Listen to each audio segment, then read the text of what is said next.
Salut à tous et aujourd'hui on se retrouve pour une nouvelle vidéo où je vais vous donner mon avis sur le nouveau drone de Parrot, le Parrot Anafi. C'est parti!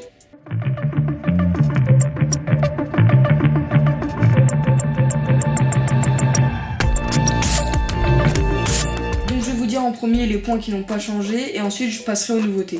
Donc ce qui n'a pas changé c'est la stabilisation sur 3 axes et la stabilisation numérique qui permet d'avoir des vidéos fluides. Son système GPS de dernière génération qui permet un retour à la maison avec une marge d'erreur de quelques centimètres. Il y a toujours les 25 minutes d'autonomie. Ce drone va aussi, comme les drones auparavant, à 55 km/h en vitesse de pointe et résiste à des vents jusqu'à 50 km/h.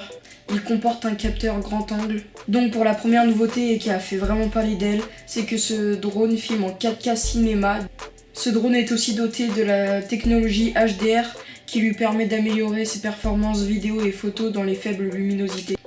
Il a un ratio de 17/9, donc c'est un ratio cinéma.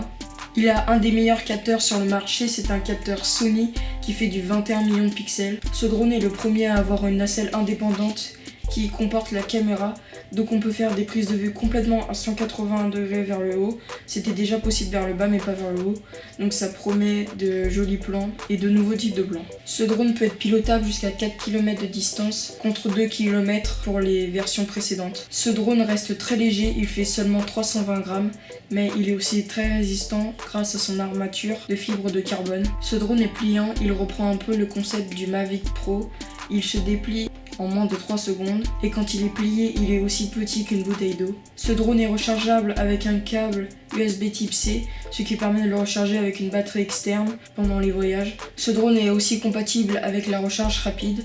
Sur ce drone, il y a la possibilité de faire des timelapses et des ralentis directement sur le tournage. Parrot ont fait une nouvelle manette, la Sky Controller 3, qui se déplie comme ce drone. Il y a une nouvelle application, ce sera FreeFlight 6, qui sera plus simple d'utilisation et plus intuitive. C'est le premier drone de Parrot qui enregistre sur une carte SD externe.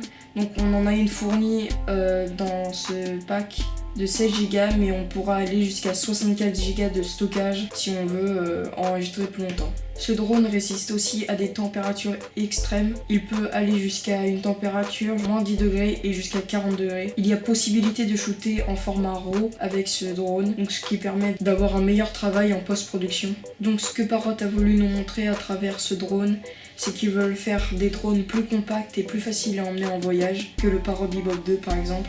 C'est pour ça qu'ils proposent un drone pliable et aussi la manette pliable et que ce drone fait seulement 320 grammes, ce qui est vraiment pratique pour le déplacement. Ils veulent aussi montrer qu'ils veulent faire encore plus attention à la qualité vidéo qui passe de Full HD à maintenant 4K avec ce drone. Maintenant plus besoin de recharger son drone sur reprise murale, on pourra toujours le faire mais on pourra aussi le recharger avec une batterie externe, ce qui est vraiment pratique pour les déplacements. En conclusion, ce drone est vraiment très bien, je pense réinvestir sur ce drone car il filme en 4K, il est beaucoup plus léger, beaucoup plus simple à emporter avec soi. Sachant que je fais pratiquement un voyage par an à l'étranger, ça va vraiment servir pendant mes déplacements en avion. Les précommandes ont commencé il y a une semaine, mais les premières livraisons seront prévues pour le 2 juillet. Attendez 1 ou 2 mois pour voir les avis et les tests sur ce drone pour voir vraiment ce qu'il donne sur le terrain et pour voir s'il n'y a pas de problème rencontré avec ce drone qui a l'air vraiment juste excellent. J'espère que cette vidéo vous aura plu. Si c'est le cas, t'as qu'à liker, partager et commenter. Et surtout, abonne-toi. Salut!